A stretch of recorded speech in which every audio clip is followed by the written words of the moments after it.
Today I'm dragging the kayak up to Williams Fork Reservoir looking for trophy lakers. Water levels are low and boat ramps are closed, so I should have the entire lake to myself. To me, fishing is more than just catching fish. It's about chasing adventure wherever the water leads. Freshwater or saltwater, good weather or bad, every trip has a story worth telling.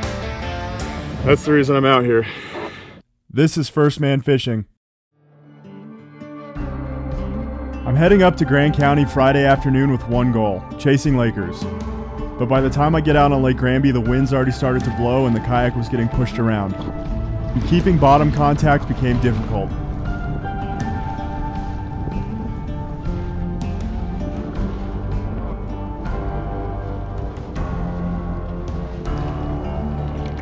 I fished until sunset. Some days the lake just doesn't give you much. No fish today, but we've got another shot tomorrow.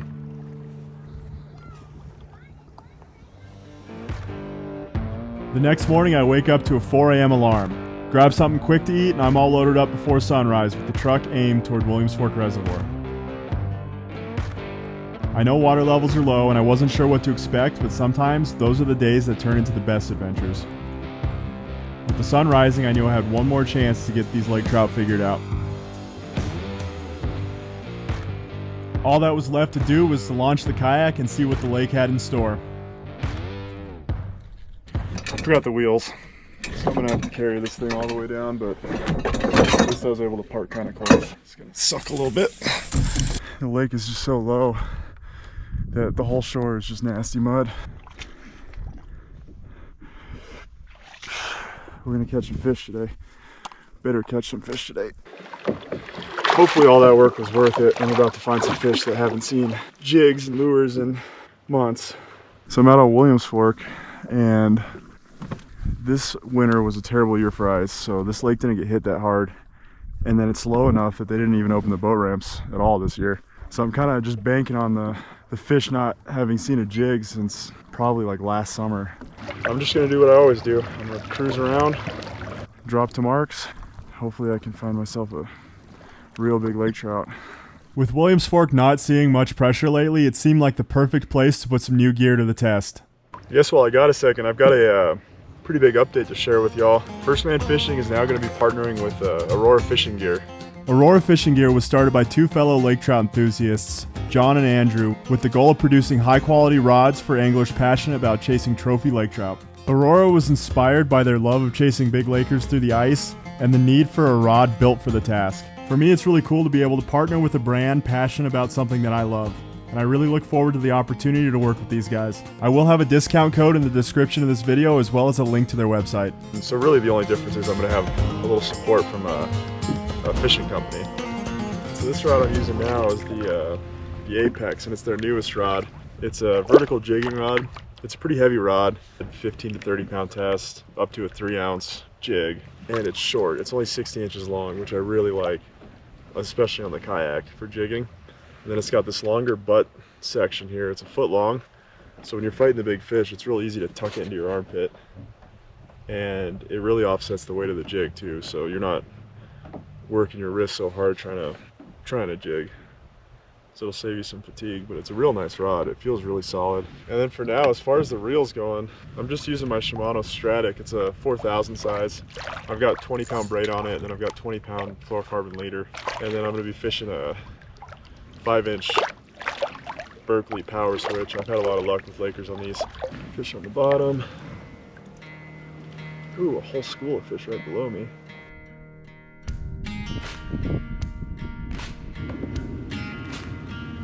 Just fishing on the edge of a drop. Goes from about 50 down to 80. Cruising around, I marked a suspended fish, probably 20 feet off the bottom.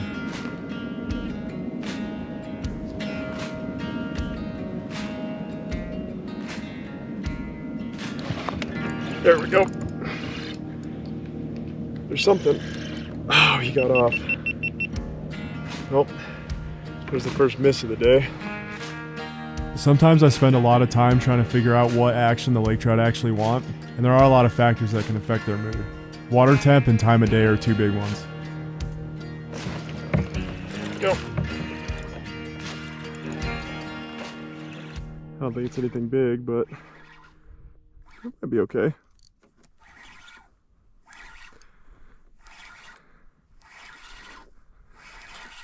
Finally a fish. Man, I was starting to get a little bummed. I was thinking I was gonna have to go mess with the pike. There's the leader.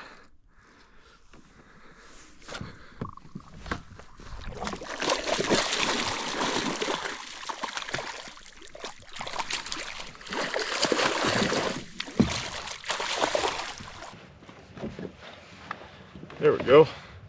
There's the first laker on the new Apex. Probably 24 inches, maybe a little shorter. It's not a bad fish. It's kind of a long, skinny guy. Sweet. Hi. Well, finally a fish. I'm just cruising, kind of just zigzagging back and forth on the deep side of the drop off this basin. So there's a basin, there's a drop, and then it's flat again. And I'm fishing the deeper side where it's flat, right before it meets the lip. It's about 75 feet, and then at the top it's closer to like 45. I got asked in the comments on my last video how I stay in one spot when I vertical jig on the kayak. And when it's not windy like this, it's real easy. You just you can sit wherever and you don't move a whole lot. When there's a breeze and you're moving a little bit, typically I'll just watch the line, and you can see, you know, as you drop, you'll see the line going out, and I can just back up with the kayak and try to stay on spot based off how the line's going. And if I'm really fighting it, struggling a lot, what I'll do is I'll drop a point on the fish finder and then just really zoom in on it, and I'll just watch where I am based on that point. So there's a couple different ways to do it. It's not too hard, even in some wind, to stay in spot, just as long as you're paying attention. It's definitely not as easy as like having spot lock on a trolling motor, but I've gotten decent at it. When it gets real windy, I will just usually size up in jigs too, so I'm not, you know, trying to get a 3/8 ounce jig 80 feet down while moving. So there's a couple different ways to do it.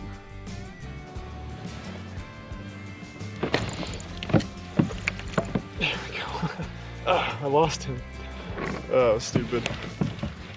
As the day rolls on, I'm noticing the fish want little to no action on the jig. I decide to give dead sticking a go just to see what happens. Here we go. I did miss this fish, but I learned that they're hitting a stationary jig. It seems like dead sticking is the way to go. A lot of the hits I've gotten have just been when it's sitting there. A lot of these fish feel real small too, though. So I try the dead stick again. There we go. Okay. It's a little guy. Real little guy. Kind of suspecting that's what a lot of my hits have been today. That's why it's hard to hook them sometimes. They can't get the jig in their mouth. If you do hook them, it's usually on the outside of the face, but skinny little laker. Send it back down. I feel like I picked the absolute worst lake trout weather. It's just dead calm and hot. I hit that midday lull and I decide to go give pike a go.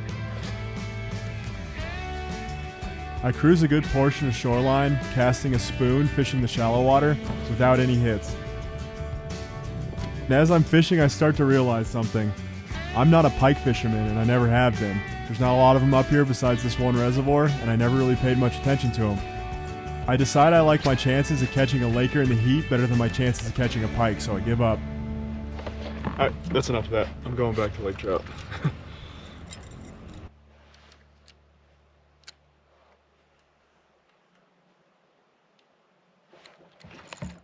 There we go.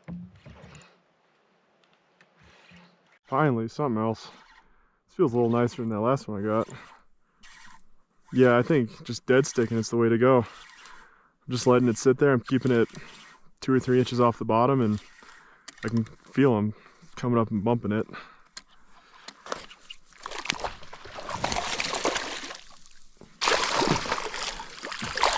Sweet. And I think what's going on here is just the heat. It's end of July. Water temp is 73. So the fish are just feeling kind of hot and slow. Another little laker. Cool. I'm just gonna keep dead sticking. It's not the most exciting way to fish, but it seems to be working. And I mean, you never know. Still run into a big fish doing this. It's kind of nice to get my feet in the water too.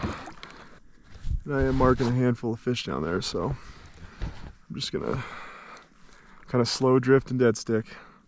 Feet are gonna be all sunburnt. You just gotta laser focus in on that rod tip and wait for something to hit. Go.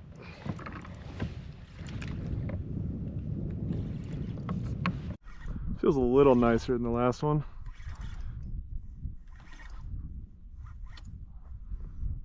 Got some head shakes. This could be a good fish. It's definitely not a giant.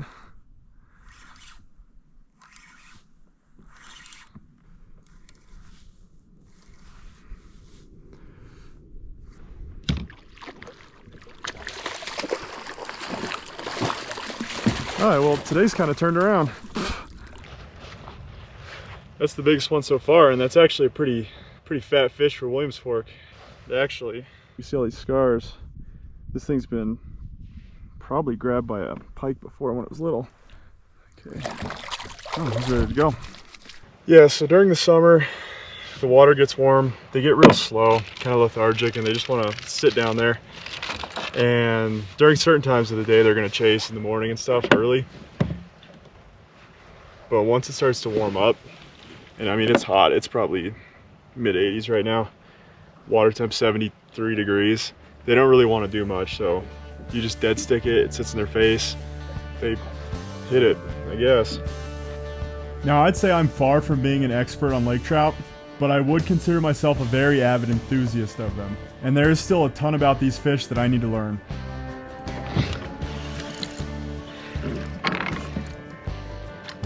Ah, darn it. Is that a really little guy? I'm having a hard time keeping him stuck today. I just couldn't get a good hook set. Go. I don't know why I can't keep him hooked. With the sun beating down and knowing that I had to drag the kayak through some mud, I decided to call it. I didn't hook the monster I was looking for, but I did get a chance to try out some new gear. I'm really excited to see how these rods handle larger fish. Like I said earlier, I'm going to link Aurora Fishing Gear in the description of this video, and I'll also put my discount code for everything on their website. I'm Adam, this is First Man Fishing. Thanks for watching, please like and subscribe.